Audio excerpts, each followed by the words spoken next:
Morning po, kamusta na po kayo? Purihin ng Panginoon ngayong umaga ng Monday, isa na namang edisyon ng Morning Devotion ng ating matutunghayan. Buhat po dito sa pinakamamahal nating iglesia, ang Crossroad United Methodist Church.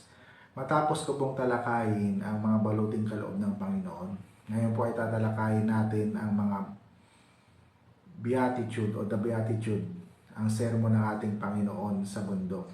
Sa umagang ito, sabi sa Matthew chapter 5 verse 3, mapalad ang mga taong walang inaasahan kundi ang Diyos sapagkat mapapabilang sila sa kaharian ng langit.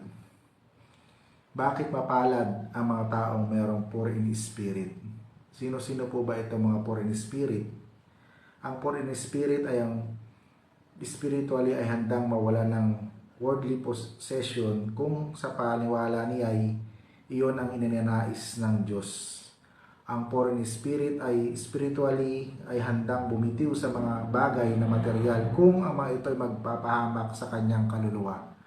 Ang poor in spirit ay makikita ang kanyang kaliliitan sa harap ng kalakihan ng Diyos.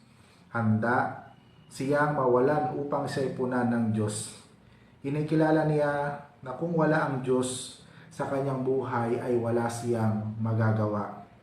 Ang poor in spirit ay hindi sumasandig sa kanyang sariling kaalaman at kahusayan, kapangyarihan, kayamanan, kundi umaasa ng buong pagtitiwala sa mga pangako ng ating Panginoon. So, bakit mapalad ang mga taong poor in spirit? Sapagkat tatanggap sila ng pagpapala mula sa Diyos sa kasalukuyan at maging sa hinaharap na panahon. Sabi dito, mayroon siyang pagpapala sa kasalukuyang panahon. Ang isang poor in spirit ay madaling lumigaya sapagkat mababaw lamang ang kanyang kaligayahan. Madali siyang masiyahan sapagkat siya ay mapagpasalamat. Kinikwenta niya ang mga pagpapalang nasa kanyang mga kamay sa halip na laging naghahanap na mawala sa kanya. Dahil dito ang isang poor in spirit ay maraming kaibigan, maraming naghahangad na siya ay magtagumpay. Kung siya ay mabigo, marami ang luluha. Pangalawa, mayroon siyang pagpapalang haharaping panahon. Sabi sa Matthew chapter 5 verse 3, mapalad ang mga taong walang inaasahan kundi ang Diyos sapagkat mapapabilang sila sa kaharian ng langit. Ang paghihirap sa kasalukuyan ay hindi panghabang buhay. Maaring habang siya ay nasa lupa ay nandoon ang kanyang pagtitiis, sakit, ngunit pagdating ng takdang panahon, tatanggap siya ng korona ng pagtatagumpay sa piling ng Panginoon. Mayroon pa bang lang hihigit dito? Hindi ba ito ang hinahangad ng bawat isa sa atin?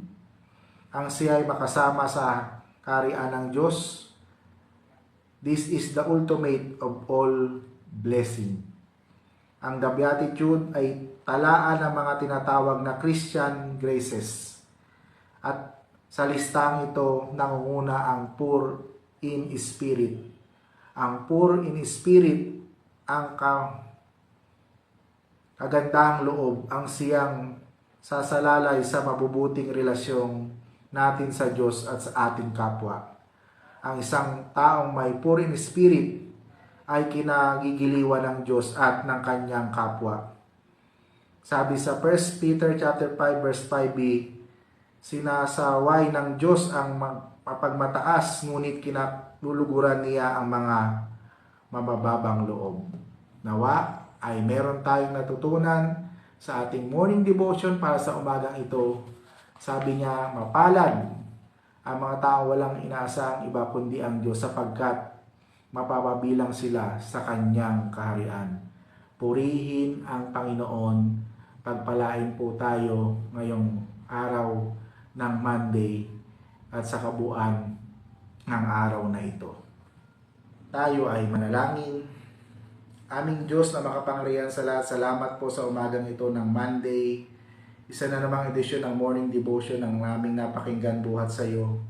na kung saan pinahayag mo sa amin na meron kaming poor in spirit o pagkilala sa aming mga kahinaan, kakulangan at hindi kami mabubuhay nang wala ka sa amin. Pinagpala kami kung ganito ang aming attitude. Salamat po Panginoon sa lahat ng mga nanonood, nakikinig sa mga oras na ito. Ano man po ang panalangin ng kanilang puso ay patuloy niyo pong ipagkaloob sa bawat isa sa kanila. Ingatan niyo po kami sa kabuuan ng araw na ito, lalong tigit sa mainit na panahon. Huwag niyo po kaming iiwan, huwag niyo po kaming pababayaan, at nawa maging victorious kami sa kabuuan ng araw na ito. Pinagpipray din namin sa iyo ang Castro, Carlos, Tabernila, Mariano family, Panginoon, na nangungulila sa pagpanaw ng kanilang mga mahal sa buhay. Aliwin niyo po ng iyong banal na espiritu ang mga naulila ng mga kapatid na ito at patuloy na sila ay samahan at patatagin sa kanilang pananampalataya. Marami pong salamat Panginoon. Huwag niyo po kaming iiwan, huwag niyo po kaming pababayaan sa kabuuan ng araw na ito. Pinagpipray din namin sa iyo ang aming mga kapatid sa ibayong dagat, ang mga manggagawa na papasok sa tanggapan, opisina, paaralan na kanilang kanibibilangan. Ingatan at samahan niyo rin po sila. At huwag niyo po kaming pababayaan sa mainit na panahon. Nawa, matapos na po ang nararanasan naming mainit na panahon, humihiling po kami ng ulan upang maibsan ang init na aming nararamdaman. Nagtitiwala po kami na hindi mo po kami pababayaan at sasamahan niyo po kami sa ganitong sitwasyon. Marami pong salamat. Patuloy niyo pong pagpalain ang lahat ng mga nanonood, nakikinig sa mga oras na ito. Ano man po ang panalangin ng kanilang puso, patuloy niyo pong ipagkaloob sa bawat isa sa kanila. Marami pong salamat. Ito po ang aming panalangin sa pangalan ni Jesus na aming Panginoon. Amen. Ayan, natapos na naman tayo para sa namang edisyon ng morning devotion para sa umagang ito ng Monday. Nawa ay napagpala tayo at nawa ay patuloy tayong mag-ingat sa mainit na panahon. Kung wala man tayong mahalagang gagawin ay manatili po tayo sa ating mga tahanan. Uminom ng maraming tubig at panatilihing ligtas at malusog ang ating pangatawan. Tayo rin po ay nagpapahayag ng pakiisang damdamin sa mga kapatid natin na naulila. Katulad po ni Ate Leti sa pagpanaw ng kanyang husband, Brother Robert, sa kanyang minamahal na ina, Nanay Elisa. At ganoon din po sa Carlos family sa pagpanaw ni Kuya Rading. At ganoon din po kay Kuya Yoyot sa pagpanaw ng kanyang mahal na ina, ang Castro family. Dalangin po namin ang pangunguna, kaaliwan at patnubay ng Banal na Espiritu ang siyang sumainyo. At kami po ay nagpapahayag ng taus-pusong pakikiramay at pakikisang damdamin sa inyong mga naulila. So mula po dito sa Crossroad United Methodist Church, ito po ang inyong lingkod, Pastor Moses, lagi nagsasabing ang Diyos ay mabuti, hindi lamang noon, ngayon, kundi magpasawalang hanggan. Hanggang sa muli, God bless everyone. Paalam!